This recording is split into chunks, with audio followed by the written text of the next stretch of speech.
8-year-old Jennifer is scared of the dark, and on the one night her mother asks her to sleep in her own room, she wakes up in the arms of a police officer carrying her out of the house in the middle of the night. The man wants her to believe that she is safe, but she realizes he doesn't have a badge as he drives off to a remote area. Later that night, her kidnapper leaves her for dead in the middle of a field after brutally attacking her. And from that moment on, Jennifer vows to remember every single detail about him in order to make sure he's caught.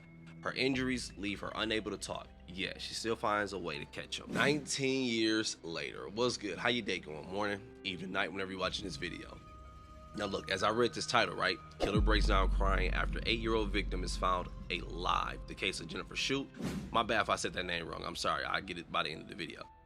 Either way it go though. When I first read that title, bullshit. Because I read it and I was like, hell yeah, this is I know this is gonna be a good interrogation to watch because she found alive. She also helped capture this goofy whatever, even though it was 19 years later. So I'm like, yeah, this is gonna be a good interrogation to see how this dude lie and tell all his bullshit in the story. But then as it hit me, I'm like, nope, because when there's a yin, there's a yang, there's a up, there's a down, bad, good, left, right. We know how this shit works, whatever. Basically, gotta take the bad with the good. So I was like, dang it, yep, she suffered through a lot of freaking trauma. And I bet, being that young too when it happened, I guarantee you it's still some of them nights there where it's like, oh shit, I can't stop thinking about this bullshit, or the trust issues that's there, everything, whatever, right?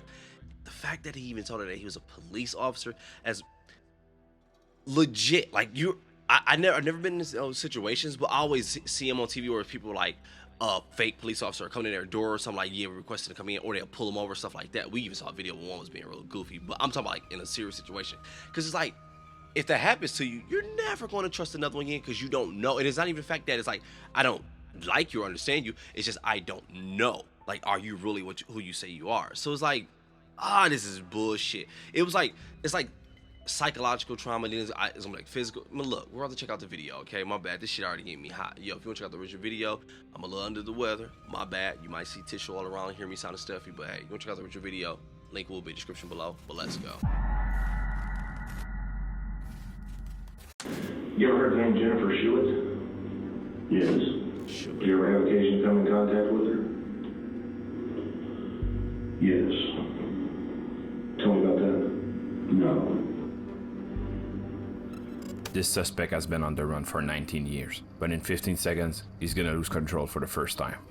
There's two sides to every story. There is no other side to the story. If you were to see her, I think you would be extremely proud of her. I really do. She's alive. Yes. She's alive. She's alive. Let me tell you, she's alive.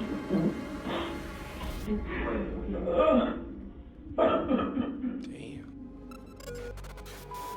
Real quick, my bad. The way he dropped it on him though, like if he was a seer, he would be extremely proud. I'm not gonna lie, when he dropped it on him like that, I couldn't really tell from the cry. I couldn't tell if it was one of those, oh ish, I'm caught so I'm crying for me type of cries, or if it was legit like one of those, okay, it's been 19 years, I've changed, I'm sorry, even though I ain't taking that bull. I couldn't tell with the cry though, I couldn't tell which one that was, but damn, he just dropped it on like boom, and you saw his face just drop. Yeah, she alive.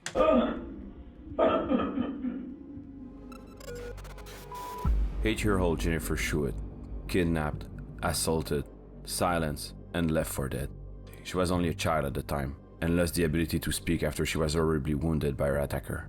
But she survived, remembering every details, and went on to solve her own case, finally putting an end to Dennis L. Bradford's reign of terror. I wanted to help because I was the only living witness. In the small town of Dickinson, Texas, curious little girl Jennifer lives with her single mother, Ellen, in a small apartment in a bad neighborhood. As far as I can remember, back in my childhood, I just didn't like the dark or sleeping alone. So I found comfort in going to bed with my mom. We were all... Oh, damn, that's her voice? I thought it was like a voiceover. Her voice is beautiful. Especially for the situation that, damn. Childhood, I just didn't like the dark or sleeping alone. So I found comfort in going to bed with my mom. We were all that we had was each other. On August 9, 1990, at 2:30 a.m., Ellen exceptionally asked Jennifer to go sleep in her own room because she needed to wake up early the next morning. Jennifer went to her room and read until she fell asleep. In the morning, Ellen can't find Jennifer, and the window of her bedroom leading out to the parking lot is wide open. Sometime early Friday morning, 8-year-old Jennifer Schuett was abducted from her apartment bedroom. Jennifer's mother entered the bedroom and found the bedroom window open and her daughter gone. When Jennifer, there was no sign of her, she was just gone. After the police arrived, they went on the hunt right away. It started to become evident very quickly to the officers that this was not just a runaway case. As anything new develops, I'll be more than happy to talk with you all about it. Later that day, at 6:30 p.m., the police received a call from some parents in the area. Their kids were playing in the field beside the town and tripped over something. Horrifyingly, they realized it was the body of a little girl. And I remember being put into the life flight helicopter. At this point, they knew they were running out of time. They had to get her to an hospital. As she's airlifted, I'm thinking that we're obviously going to have a murder case here. Her injuries were so serious that her survival was unlikely. Jennifer's condition was grave. Her throat had been cut from ear to ear. Oh, we felt that she probably would have been sexually assaulted. I knew it. I knew it was some weirdo shit. I knew it was the weirdo shit, man. I just knew it. Man, 8 years old and surviving that? Stop playing with me, dog. I know it's the 90s, right? Everybody ain't really have security systems and burglar bar doors and all that stuff, right? I mean, people had them, but it wasn't like a common thing. And some people couldn't afford all that. And I know a lot of people didn't think about this stuff as well, neither. Because I know we like to think that the shit didn't really happen back then, but it did. It's just now that it's easier for us to be exposed to it. Like now we can pick up our phone and find out the damn 30 cases that happened in a state we ain't never even been in. But the shit been going on. But what I'm saying, fuck, man. But it's just like hindsight. I'm definitely using hindsight here. And the reason why I know that, because my parents didn't have none of that shit from our house. But me as a parent now, I'm looking at it like thinking like, man, if that was me, if it was my kids, because that's how I treat my house now. It's like burglar bar doors, security systems, weapon, everything. And especially in a sound like apartment. My bad, no, because he said it leads to the parking lot. Because apartments is the chance of bumping into weirdos is gonna be much higher because you're just around random people that's doing random ish. So when I used to live in apartments and stuff, I really didn't trust it. Like, I don't know, man. Her injuries were so serious that her survival was unlikely. Jennifer's condition was grave. Her throat had been cut from ear to ear. We felt that she probably would have been sexually assaulted. And really then, like at 8 years old, you don't really understand what rape means. She was in such an horrific state that they barred her mother from entering the room. And you could see, that she was very fearful. Inexplicably, her attacker missed all major arteries. It was big news in the tiny town of Dickinson, Texas. Jennifer's mother was frantic. It's just been us two together. We completed her surgery. Her airway is stable. When Jennifer regained consciousness after the surgery, her behavior suddenly changed. I was kind of a hard patient to deal with because I had a lot of male doctors and I was scared of males. The Dickinson Damn, what I just tell you. I mean, it's not like it's nothing new. We knew the shit like, nigga, we all know how the goddamn human body works, but you know what I'm talking about, though, dog. Nigga hit the weed, think he discovered some shit. Like, boy, sit your dumb ass.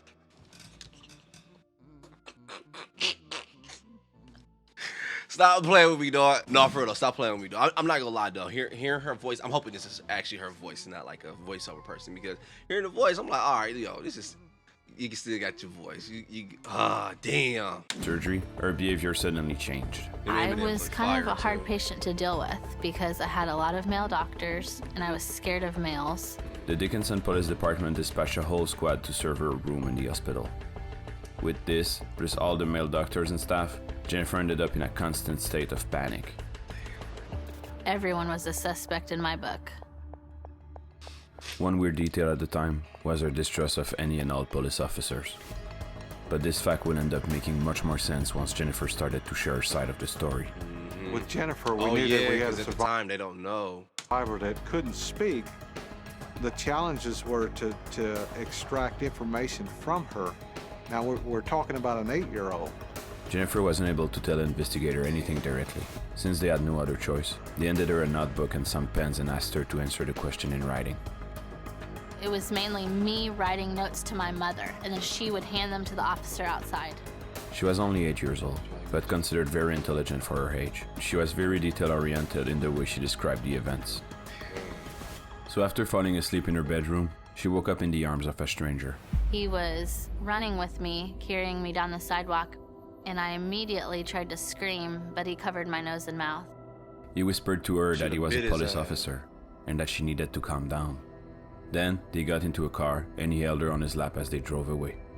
At this point, she knew something was wrong. On one hand, she knew the police were the good guy, but on the other, she has been told to never trust a stranger.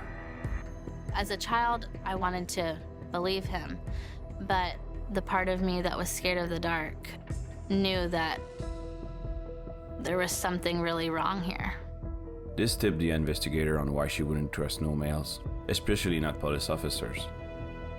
I started to realize that I had actually been kidnapped. I was very afraid of what would happen next. To calm her down, the man pulled his car into the local elementary school. There, he said they'll wait until the sun comes up for her mom to come and pick her up. I remember anxiously waiting for those headlights, but they never came. The man was smoking and drinking and offering her candies, a big red flag for anyone familiar with stranger danger or other child safety program teaching school around that time. I remember him saying, "Well, your mom's not coming," and starting up the car. They drove outside of town and pulled up to a field. There, Jennifer started to ask questions. I was a very curious 8-year-old. I was kind of interrogating him. I was wanting him to prove to me that he was a police officer. I wanted to know, where's your gun? Where's your badge? He told me once parked that his gun was in the back seat. So I stood on the front bucket seat of the vehicle to look into the back seat. And this is the moment it happened. Out of respect for Jennifer and the other victims of her attacker, we won't be covering the assault, as it is extremely graphic. Thank you. When she woke up, she was being dragged by her ankle, naked, in the middle of a field. It's crazy to think that someone that young will know exactly what to do in that type of situation. But she played dead, knowing that it was her only chance at survival. And he dropped I'll tell you, man. Oh, gosh. I don't know if she was taught all this stuff or not. But legit, like naturally, your body would kick in when them instincts kick in. Legit, like what you got to do to survive in certain situations. You'll know what to do, man. I've been not like nothing like that, nothing comparing like that. But I've been in situations where like, yo, this shit gonna be bad at a young age too. And it was like, I don't know how I knew to respond the way I responded, but I survived.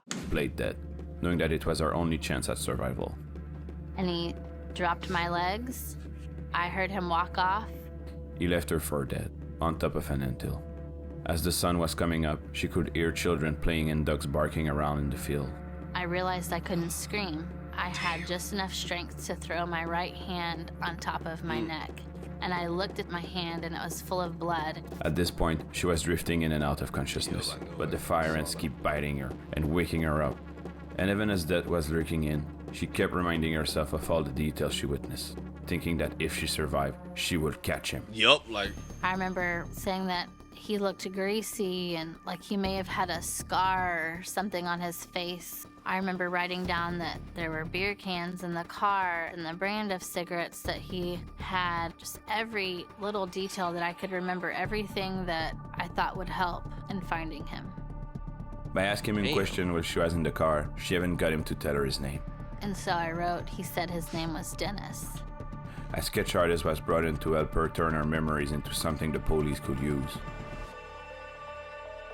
I couldn't talk, and I'm trying to describe a person through notes. Damn, I know. Without saying a single word, Jennifer was able to help produce this. But sadly, this didn't sound like a strong case to the police. They reached out to the public with the sketch to no avail, and in the end, the small police department didn't uncover anything, except some pieces of clothing from Jennifer and her attacker, lying in the field. It was just so frustrating to me to not be able to say what I wanted to in the way that I wanted to say it. She would try to express... That would legit feel like a bad nightmare, man. Just like legit having them sleep paralysis type nightmares, or the ones where, well, not sleep paralysis, but the ones where you can't talk or move and stuff. Like, that'll be legit, like experiencing that for real while being awake. Like, dog, this... I think I panicked, dog. Say what I wanted to in the way that I wanted to say it. She would try to express her disagreement and get even angrier by the fact that she couldn't speak her mind anymore. and this is when a miracle happened. In one of her mute rants, a tiny little sound came out of her mouth. Doctors were shocked since her vocal cords were basically cut in half and were never expected to reconnect. But somehow, they started to heal. I even regained my voice while I was in the hospital. I like to say I haven't shut up since. I'm balling your ear, my bad, dog. I ain't gonna lie, I was about to call her ass Deadpool too. I was like, what the fuck?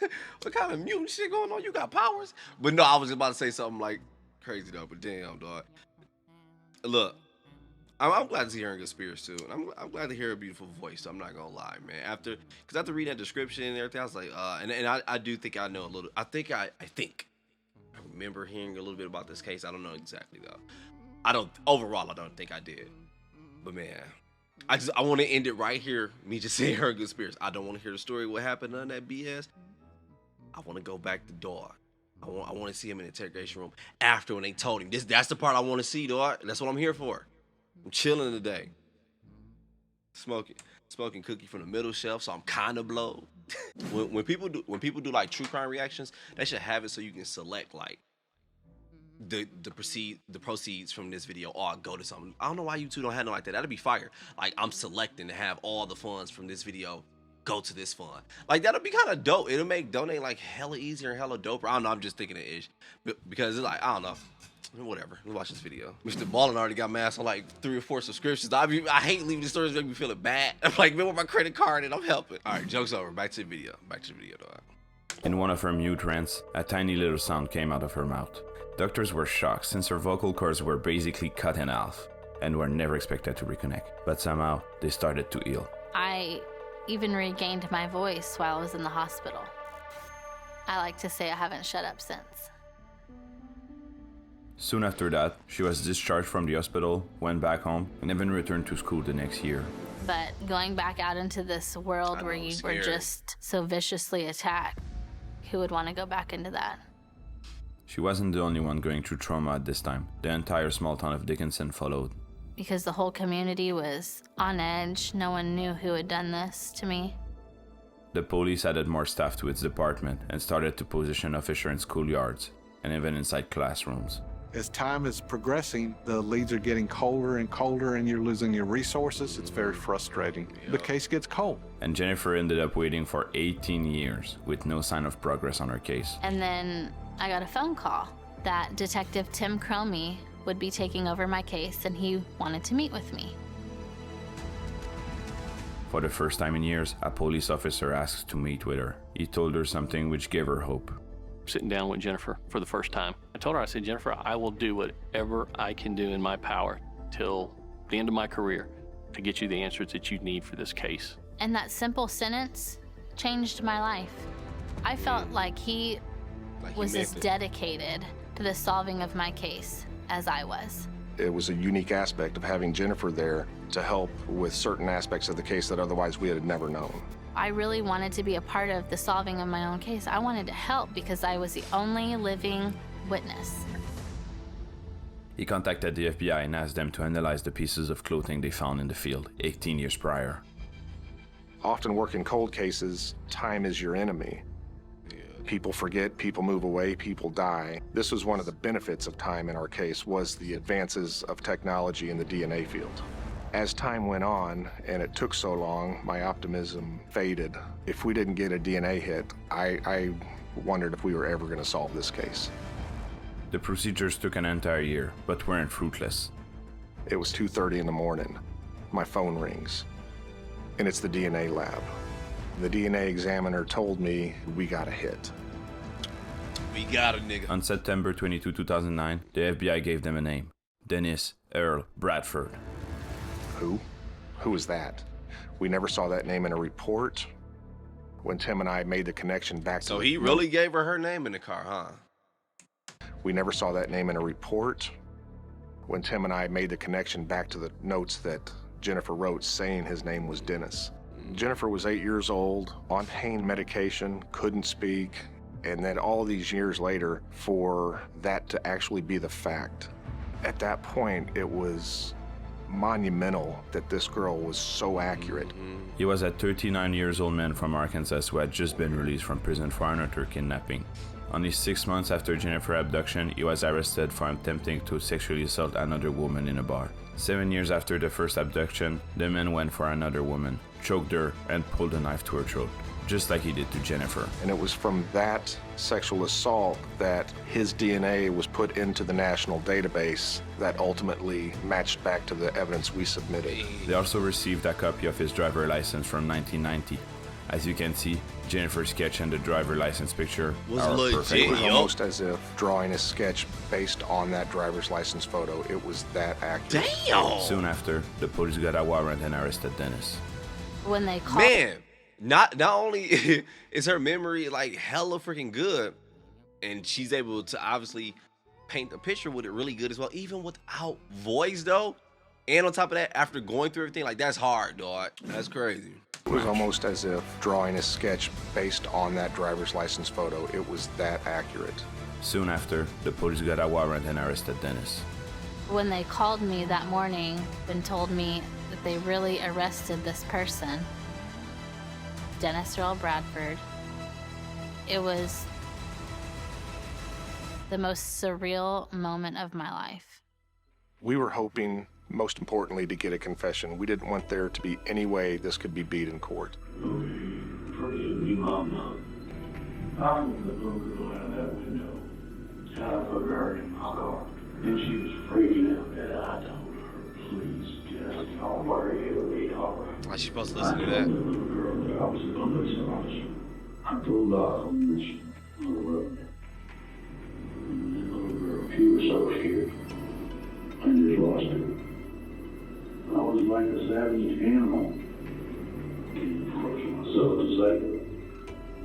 I don't know why. I don't know why. Many times I wanted to just end it. I never had the guts. For the announcement of the capture of Dennis, Jennifer... the guts to end other people's. That's crazy. I never had the guts. For the announcement of the capture of Dennis, Jennifer took the stand in front of the media. Above all, I'd like to thank Detective Tim Cromie with the Dickinson Police Department and Special Agent... Appreciate that, Cromie. Go back, my bad. Jennifer took the stand in front of the media. Above all, I'd like to thank Detective Tim Cromie with the Dickinson Police Department and Special Agent Richard Renison with the FBI Shout for out all of Renison. their hard work and dedication over the last year and a half, and for his promise from day one, never giving up on my case, and for hearing my voice and seeing my determination. She then started to prepare for the trial. I hope, I really hope this feels like a victory to her. I really do. The reason why I say that is because I know with some people, let's say if someone takes a certain a loved one from someone, and then that person, let's say they go to jail for life or they get the death penalty, you still don't feel like I won because I still cannot get that person back. In her situation, I don't know because I can't speak for her, but I do hope it just feels like a victory for her. As I'm watching this sound like it for me, how you thought you was gonna end me, but nope, you didn't. And not only did you not, but we never gave up and caught that ass. Damn, I hope this feels like a W for her, man. I hope it's not one of them things where she's like, it's over, but she is gonna still feel hurt. She's going to. Not like that way. I meant like, I hope she feel like, but still, I won this shit. That's what I'm saying. Hearing my voice and seeing my determination. She then started to prepare for the trial, in which Dennis would be pleading guilty. Anything to say to Jennifer Schuett, Dennis? So we were like, wow, how great would it be to pick August 10th, 20 years to the day of the attack, and kind of just come full circle and close it out. That's even better. I remember staying up late, endless nights, trying to perfect my victim impact statement, just trying to perfect what I wanted to say. I had 19 years worth of things to say to this person. But in the end, that trial never happened, because Dennis hung himself in his cell once he was incarcerated. On the day the trial would have taken place, she went to his grave and read her victim impact statement to him. Dennis Bradford, you chose the wrong little 45-pound, 8-year-old girl to try and murder. because for 19 years, I've thought of you every single day and helped in searching for you. In my heart, I knew you were out there. And now I know, listening to my heart all of these years and never giving up on finding you, I was right. She was wondering if this could give her closure of some sort. I don't know if the irony of the shirt was like that was supposed to be like the point, but I like it. I like it. I'm not gonna lie. Me personally, a piece of me, if she wanted him to hear that, if she wanted to see him face to face to say some words, I ain't gonna lie. I would say I wanted it too. If she didn't want it, then it's good. It's cool. You still want it in my book. But it was just like me, I wanted her face to face with him, especially when everything was already safe and good, and distance between, got cops in between and everything. My cousin's right there, they gonna beat your ass. Look, stuff like, I just wanted her to be face to face and just legit read it to him. And for him to just see and hear her speak, dog. That would have been so fucking top tier. That'd have been OP at that point. That'd have been like running MSP. I don't know if you play in Marvel vs. Capcom, but yeah, that'd be, whew, shit. Listening to my heart all of these years and never giving up on finding you, I was right. She was wondering if this could give her closure of some sort, if he could hear her from beyond. And at that very moment, she was bitten by a fire ant, just like the ones from that day on the field. To her, this was a sign, the final note to her story. Wait, what? Go back. In my heart, I knew you were out there. And now I know, listening to my heart all of these years and never giving up on finding you, I was right. She was wondering if this could give her closure of some sort, if he could hear her from beyond. And at that very moment, she was bitten by a fire ant, just like the ones from that day on the field. For real? To her, this was a sign, the final note to her story. Throughout this Wait, journey, whoa. The chills. Was that like legit that happened? Like as she just read it out loud, like I just hope he heard it. Bam, just bit by a fire ant. I mean, don't get me wrong, it could be a coincidence, but I'm not gonna lie, I'm not a superstitious person. You know my beliefs. We watch those videos together. But connections like that though, I do be feeling like, man, signs. I'm big on signs. I'm not gonna lie. I'm big on signs. Especially since my mom passed. I think I got really big on signs. I started to notice a lot of ish. Like, that was a sign. And a few times, strangely, sometimes you're like, ooh, look, that kind of played out in my favor. Ones from that day on the field. To her, this was a sign, the final note to her story. throughout this journey, I've had two main goals. And they were to find the man who kidnapped, sexually assaulted, and attempted to murder me 19 years ago so that he could not hurt anyone else. And to use my voice in telling my story to as many people as I possibly could in hopes that I may encourage other victims of violent crime to stand up and speak out against criminals. Today, I can say very proudly that I have accomplished both of these goals. You did. I hope that my case will remain as a reminder to all victims of violent crime to never give up hope in seeking justice, no matter how long it may take or how hard it may be. With determination and by using your voice, speak out. You are capable of anything. Even if the scars will never go away, Jennifer refused to let her victim status prevent her from living her life. She even attempted to start a family. But unfortunately, because of the violent sexual assault she had gone through, she was told it was pretty much impossible for her to conceive a child. But after sharing her story, a doctor came forward to help her. When Jonathan and I found out that we were expecting, we were Look at that, boy! 2 years later, my bad, while your ear. Tell me she ain't win. Stop playing, dog. When Jonathan and I found out that we were expecting, we were in complete shock. 2 years later, they had their first daughter, and then a son. It's like, pinch me, who would have thought? They're really my happy ending. Today, she continued to raise her voice as a victim advocate. He tried to silence her, Oh, but she boy, was I always... feel them chills coming. My bad. I'm edit that shit out, boy. always forget the terminology used for this. What is it, a beautiful tragedy or something along that way?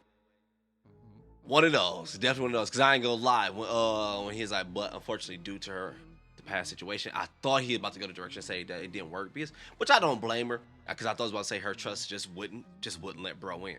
Damn, and that was another thing I got to thinking about. Like, you know how hard it probably was for him to fight through the door to get to her trust door? But then he went another direction. Like, nah, they hooked up. They got a daughter, got a son, got a family, doing good. Stop playing. And this is the end of the video. So good. We got mostly all good news about her. Even though I ain't gonna lie, I wanted to see the interrogation, because it was like, I just knew it was gonna be one of the ones where it's like, this is all bullshit. This is all pity crying just because you got caught. I just wanted to watch that so bad. But you know what? I'm glad I didn't, because I just wanted to watch it in this video hella mad. I wanted to. But you know what? Hell no. Stop playing. This is good. Well, not like that. You know what I meant. I ended good. Shit, nigga. Continued to raise her voice as a victim advocate. He tried to silence her, but she was always stronger, even as a child. I am not a victim, but instead victorious. Okay. I like that. Okay. This is a fine channel. Have tried to portray me like I was some kind of a creature, right? I was just like everybody else out there. Probably 99.9% of the time, I'm as normal as he is, or anybody else is. Oh! So I kind of did all my talking at the end. My bad. I'm in the description looking for a donation link. My bad. I'm sorry, dog. I'm just checking to see what they got, if there's any type of help or anything. But either way it go. All right. But watching the story, I did all my talking towards the end part, which I normally catch myself doing anyway. So I ain't gotta do no long outro anyway. But man, maybe, like I said, it could have just been his point of view, but I like this point of view. The way it told the story, I do get the tragedy that was there. Like, this is BS, but hey, we ain't have to dwell on it. We, like, nah, you know what? We still won. So we got more of that side. So that's what I was saying. So this one, I just love reading the thumbnail. She solved her own case. Fire, dog. But look, either way it go, I'm gonna go ahead and get up out of here, and we're going back to some ghost videos. Boo, some scary shit. Cause boy, I'll be chilling right now. I'm a little under the weather, so I'm like, all right, you know what? I ain't gonna lie. When this one was uploaded, and I told you the way the title hit me, I was like, I just want to check this out and see what's going on. But yo, enjoy your day, morning, night,